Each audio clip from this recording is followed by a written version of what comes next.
तो नमस्कार आशा आंगनवाड़ी सेविका सहायिका मिनी बहनों।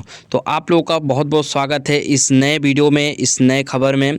तो आप लोग इस वीडियो को पूरा देखिएगा। क्या है नया साल की खुशखबरी, आर्टिकल नया जारी हो चुका है। जिनको झूठ लगता है वो लोग वीडियो नहीं देखें और देखिए, आर्टिकल निकलता है तो कुछ ना कुछ उसमें सच्चाई रहती है। आगे आप लोग को क्लियर करेंगे अतुल भैया और एसपी भैया, हर एक चीज़ आप लोग को आगे सुनाने वाला हूँ। लाइक कर लीजिए, देखिए। पहले आप सभी सेविकाओं सहायिकाओं से ये रिक्वेस्ट है कि जितना हो सके इस वीडियो को लाइक जरूर कीजिएगा, जिसमें आप सभी कर्मचारियों को नई मानदेय लिस्ट जारी करने के साथ साथ सरकारी कर्मचारी के पद पर नियुक्त होने का बड़ा ऐलान देखने को मिल रहा है। वीडियो शुरू करने से पहले छोटा सा रिक्वेस्ट है, अगर आप चैनल पे नए हैं तो चैनल को लाइक और सब्सक्राइब करके बेल आइकन जरूर दबाइएगा। इससे क्या होगा कि सुप्रीम कोर्ट के द्वारा जो भी अपडेट आएगा आप सभी कार्यकर्ताओं को सबसे पहले देखने और सुनने को मिलेगा। यहाँ पर आप देखेंगे कि चीफ जस्टिस ने बढ़ाया 4 गुना मानदेय राशि। जी हाँ, सुप्रीम कोर्ट से आज जो फैसला निकल के आया है, अब तक का सबसे बड़ा और ऐतिहासिक फैसला। सभी कर्मचारियों के मानदेय में सुप्रीम कोर्ट के द्वारा 4 गुना मानदेय वृद्धि का ऐलान किया गया है। जी हाँ, सुप्रीम कोर्ट ने आदेश दे दिया है। 28 राज्यों में यह लागू होगा, यानी पूरे के पूरे 28 राज्यों में लागू होगा सुप्रीम कोर्ट का आदेश। क्योंकि जब सुप्रीम कोर्ट आदेश दे दिया है कि सभी कार्यकर्ताओं को समान काम के बदले समान मानदेय मिले, यहाँ पर 24,000 रुपये से लेकर के 32,000 प्रति माह तक मिल सकते हैं। साथ ही साथ यह जो नई मानदेय लिस्ट की दर जारी होने वाली है, क्रिसमस डे के दिन यानी 25 दिसंबर को आप सभी को देखने को मिल जाएगा। यानी नई मानदेय लिस्ट जो है आप सभी कार्यकर्ताओं को 25 दिसंबर के दिन जारी किया जाएगा। यहाँ पर सब कुछ फैसला आप सभी को देखने को मिल जाएगा। शुरू से लेकर के अंत तक पढ़ेंगे तो यहाँ पर देखेंगे कि भारत में लगभग 1 करोड़ से अधिक आशा आंगनबाड़ी सेविका सहायिका केंद्र और राज्य सरकार के लिए स्वास्थ्य और शिक्षा क्षेत्रों में महत्वपूर्ण सार्वजनिक योजनाओं को लागू करने की जिम्मेदारी निभाती हैं। इन राष्ट्रीय ग्रामीण स्वास्थ्य मिशन के तहत आशा कार्यकर्ता, ICDS कार्यक्रम के तहत आंगनबाड़ी कार्यकर्ता और स्कूली बच्चों को मध्याह्न भोजन पहुंचाने वाली भोजन कार्यकर्ता शामिल हैं। देखिए, यहाँ पर सभी कार्यकर्ताओं के नाम दिए गए। आशा आंगनबाड़ी सेविका सहायिका रसोईया भी शामिल है।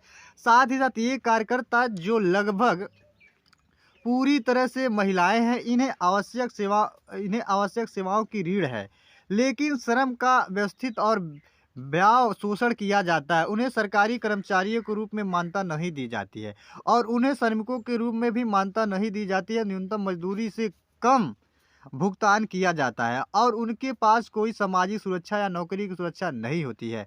पर्याप्त अधिकारियों और सुरक्षा के साथ अस्थायी कर्मचारियों के रूप में मान्यता प्राप्त करने की उनकी लंबे समय से मांग चली आ रही है। केंद्र और राज्य सरकार दोनों लगातार अनदेखा किया है और यह केवल निरंतर संघर्षों के माध्यम से ही संभव हुआ है, जिन्होंने सबसे बुनियादी अधिकारों को हासिल किया है। तो देखिए, यहाँ पर बताया गया है कि केंद्र सरकार और राज्य सरकार लगातार अनदेखा कर रही थी, लेकिन आज सुप्रीम कोर्ट के द्वारा आप सभी कार्यकर्ताओं को बड़ी खुशखबरी मिल चुकी है। जिस पल का इंतजार था आप सभी कार्यकर्ताओं को पहले आप सभी सेविकाओं सहायिकाओं से ये रिक्वेस्ट है कि जितना हो सके इस वीडियो को लाइक जरूर कीजिएगा।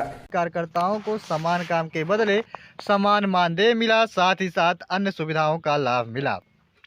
इसी संदर्भ में हमें आंगनबाड़ी कार्यकर्ताओं के संबंध में न्यायालयों द्वारा दिए गए 2 महत्वपूर्ण निर्णयों पर विचार करना चाहिए। पहला निर्णय सर्वोच्च न्यायालय का है, जो मणिबेन मगन भाई भरिया बनाम जिला विकास अधिकारी दाहोद और अन्य AIR 2022/80/2119 मामले में 25 अप्रैल 2022 को आंगनबाड़ी कार्यकर्ताओं को सहायिकाओं को शुल्क अधिनियम 1972 के तहत ग्रेच्युटी के हकदार होने के संबंध में दिया गया था।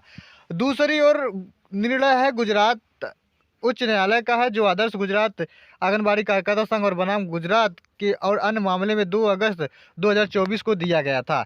संघ ने गुजरात उच्च न्यायालय के समक्ष निर्देश देने की मांग की कि मानदेय पर परियोजना कार्यकर्ता स्वयंसेवी कार्यकर्ताओं के रूप में कार्यकर्ताओं को नियुक्त व असंवैधानिक घोषित किया जाए।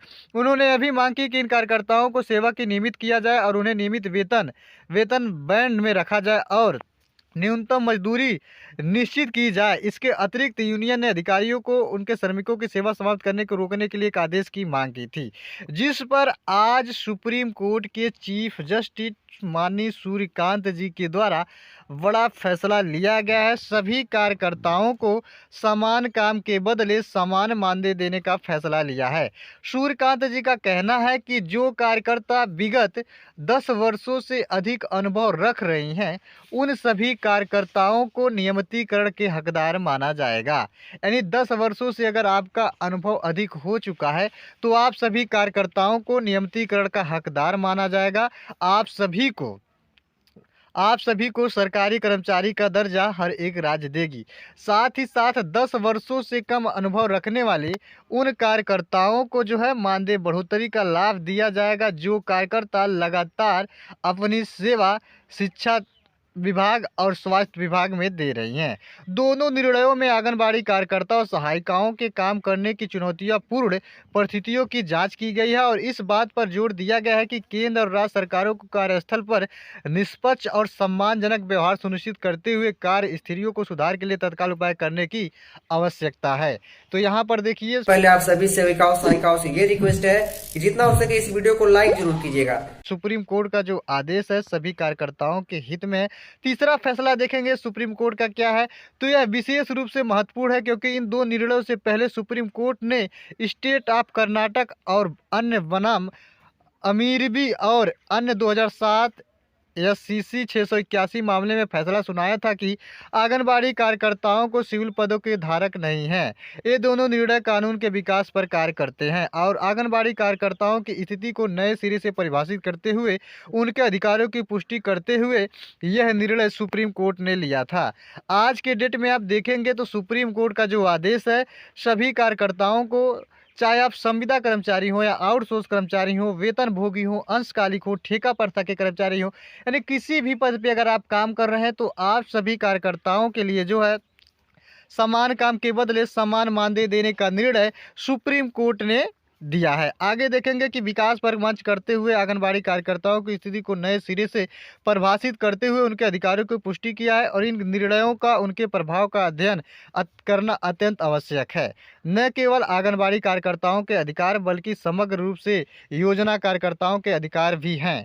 आगे देखेंगे कि आंगनबाड़ी प्रणाली और आंगनबाड़ी कार्यकर्ता सहायिकाओं की भूमिका, यहाँ पर देखिए क्या क्या भूमिका है उसे भी सुप्रीम कोर्ट के द्वारा बखान किया गया है। जहाँ पर देखेंगे कि सर्वोच्च न्यायालय ने गर्भवती महिला, स्तनपान कराने वाली माता और 6 महीने से 6 वर्ष की आयु के बच्चे को पोषण संबंधित सहायता प्राप्त करने के राज्य और वैधानिक दायित्व को निर्वहन के आंगनबाड़ी कार्यकर्ताओं द्वारा निभाई जाने वाली आवश्यक भूमिका को मान्यता दी है। तो सुप्रीम कोर्ट के द्वारा देखेंगे कि आप सभी कार्यकर्ताओं को जो है मान्यताएं दे दी गई हैं। 60 वर्ष तक आप सभी को नौकरी से कोई भी रिटायर्ड नहीं कर पाएगा और ये अभी स्वीकार किया गया है कि आंगनबाड़ी कार्यकर्ता व सहायिका इन आंगनबाड़ियों के कामकाज का केंद्र है। न्यायालय ने कहा है कि वे अग्रणी महिला कार्यकर्ता है जो ICDS की रीढ़ हैं और ये कार्यकर्ता व्यापक कार्यकर्ताओं का निर्वाह करते हैं जिन्हें लाभार्थियों की पहचान करना, पौष्टिक भोजन पकाना, लाभार्थियों को स्वास्थ्य भोजन परोसना, 3 से 6 वर्ष की आयु के बच्चे के लिए पूर्ण विद्यालय चलना और विभिन्न कारणों से नियमित रूप से घर घर जाकर सहायता करना शामिल है। न्यायालय ने आंगनबाड़ी कार्यकर्ता और सहायिकाओं की जिम्मेदारियों में वृद्धि पर भी ध्यान दिया है, जिसमें आवश्यक सेवा प्रदान करना, सामुदायिक समूहों के महिला संगठनों के महिला मंडलों के साथ जुड़ना और विभिन्न सेवाओं का समन्वय सुनिश्चित करना शामिल है। साथ ही साथ देखेंगे कि उन्हें सर्वेक्षण करना, छोटी बचत को बढ़ावा देना, स्वास्थ्य सेवा प्रदान करना, समूह बीमा योजना को सुगम बनाना, अनौपचारिक शिक्षा प्रदान करना और जैसे कोविड-19 महामारी से निपटने के लिए भी उनकी महत्वपूर्ण भूमिका अतिरिक्त जिम्मेदारियों को सौंपी गई थी। इस प्रकार से एक कार्यकर्ता पोषण स्तर और जीवन स्तर के ऊपर उठने और जन स्वास्थ्य के सुधार करने के लिए अनुच्छेद 47 के तहत राज्य के संवैधानिक दायित्वों को निर्वहन के केंद्रीय भूमिका निभाते हैं। न्यायालय ने गौर किया कि राष्ट्रीय खाद्य सुरक्षा अधिनियम, यहाँ पर देखिए कि सर्वोच्च न्यायालय ने क्या ध्यान दिया है कि राष्ट्रीय खाद्य सुरक्षा अधिनियम 2013 के आने के खाद्य सुरक्षा के मुद्दे को, पहले आप सभी सेविकाओं सहायिकाओं से ये रिक्वेस्ट है कि जितना हो सके इस वीडियो को लाइक जरूर कीजिएगा।